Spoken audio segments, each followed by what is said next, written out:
Hi, I'm Melanie Weller, and I'm a medical visionary. And I have a lot of experience within the medical industry. I've been a physical therapist for almost 25 years, and I was an athletic trainer before that. And I'm going to talk to you today about the reason solved.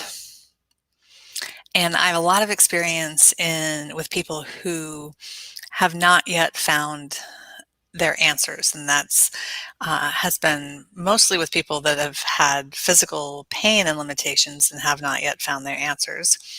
And it is also with people that are looking for their answers to what's next in their life and how to amplify their influence, how to improve their leadership, how to really live up to their fullest potential. So it doesn't always, I work with people uh, that are having physical pain, also people that are having other blocks and pain points in their lives as well, but all very high powered visionary people that are uh, feeling out of flow and looking for how to uh, find their flow and to create greater transformation in their lives and within the world as well.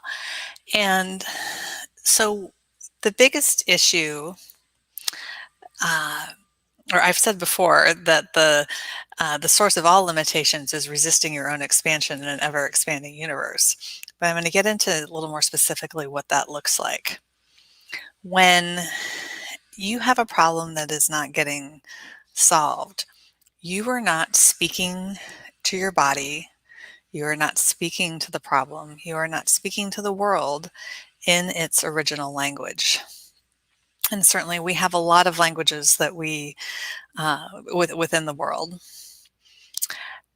but our bodies really speak in terms of cosmology and electromagnetics and angles. And these are really part of the whole, like part of the same system. And it took me a long time to put this together.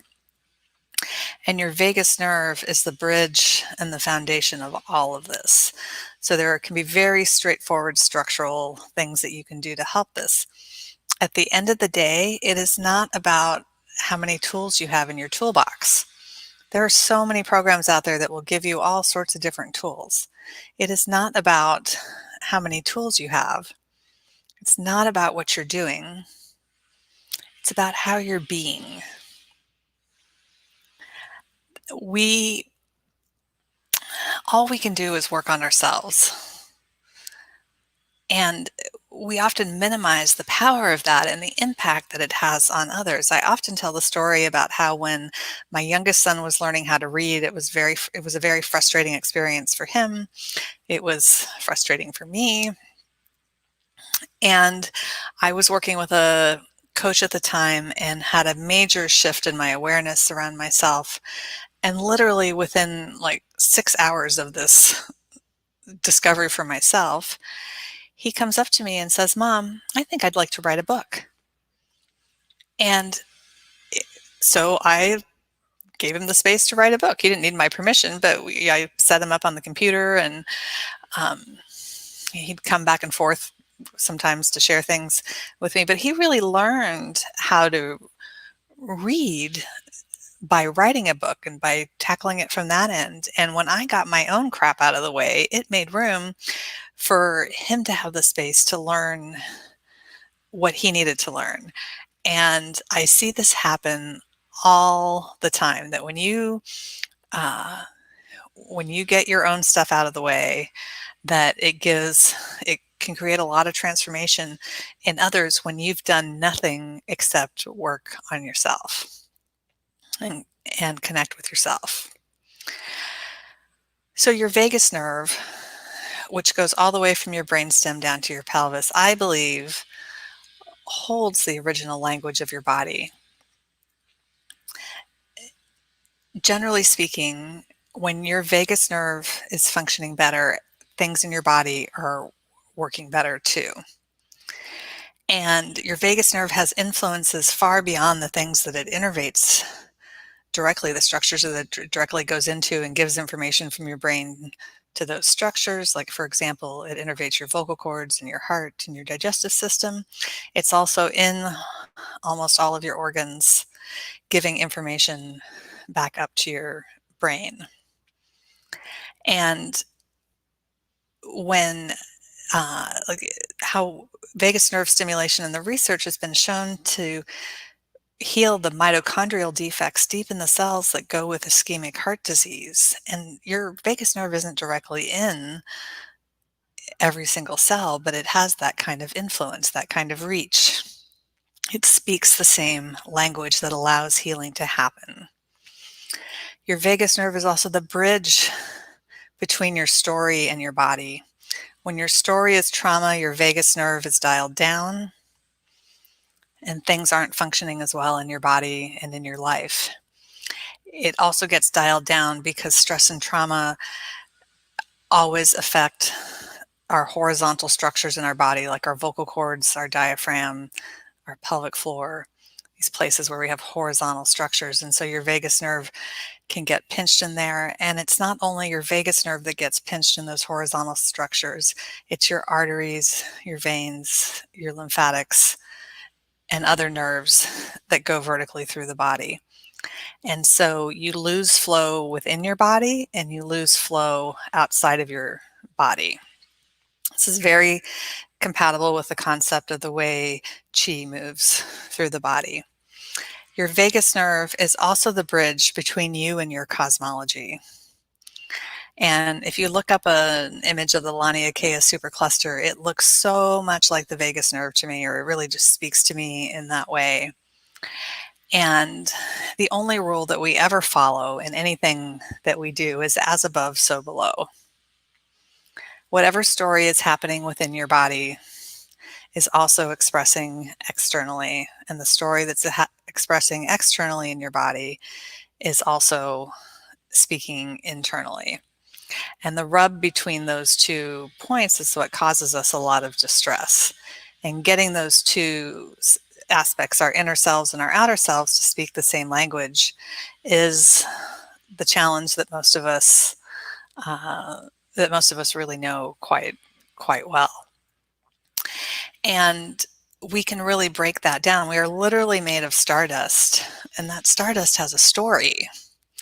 And when you these patterns and are just repeated throughout nature and the cosmos, and this is how we get influenced and how we influence others and how we find flow, how we really find our flow state. And I can talk about the physiology of it, but as humans, we connect with story much more than we do with process. And it's much more powerful to talk about the story of what gets us in and out of flow than it is about the process. So, and you guys have heard me talk about the way things are similar in shape, like the way the ventricles in your brain look like the ram's horns for Aries, and in astrology, Aries rules the head. The ATP in your cells that makes the energy, or your mitochondria make ATP, the energy for our bodies, and ATP is the same shape as the Aries constellation. And so all of these constellations have stories behind them, and they can really help us dig into, uncover the spiritual and stress-related underpinnings of our physical dysfunction, as well as our barriers to progress in other areas of life too.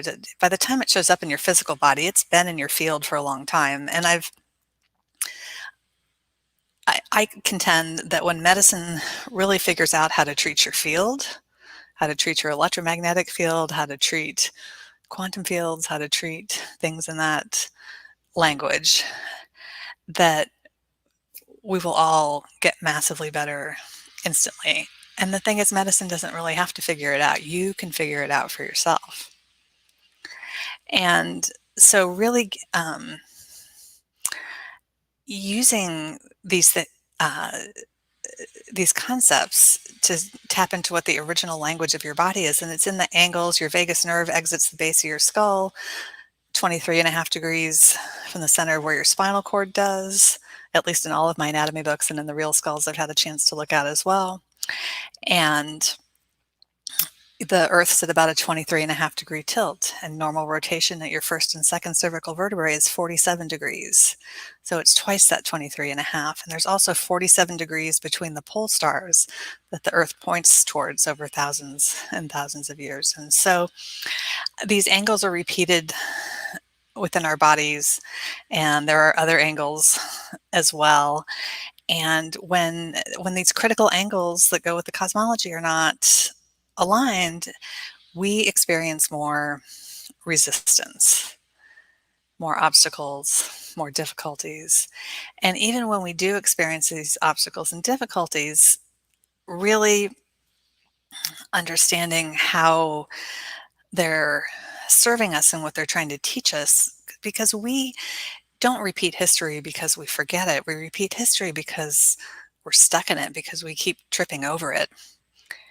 My favorite saying is from a tribe in the Andes Mountains, and they say that your future is behind you, propelling you forward, and your past is in front of you, waiting for you to make peace with it and clear your way. And that's just the truest, uh, to me, that's the truest statement of how time works in relationship to ourselves. I love the idea that your future has your back, and we all understand the experience of tripping over our past. So when so there's this whole new language I'm bringing to the table to really think about how we solve problems, how we integrate problems. And this is the shortest path to your highest potential. It is the original language of your body. And I look forward to sharing a lot more of it with you.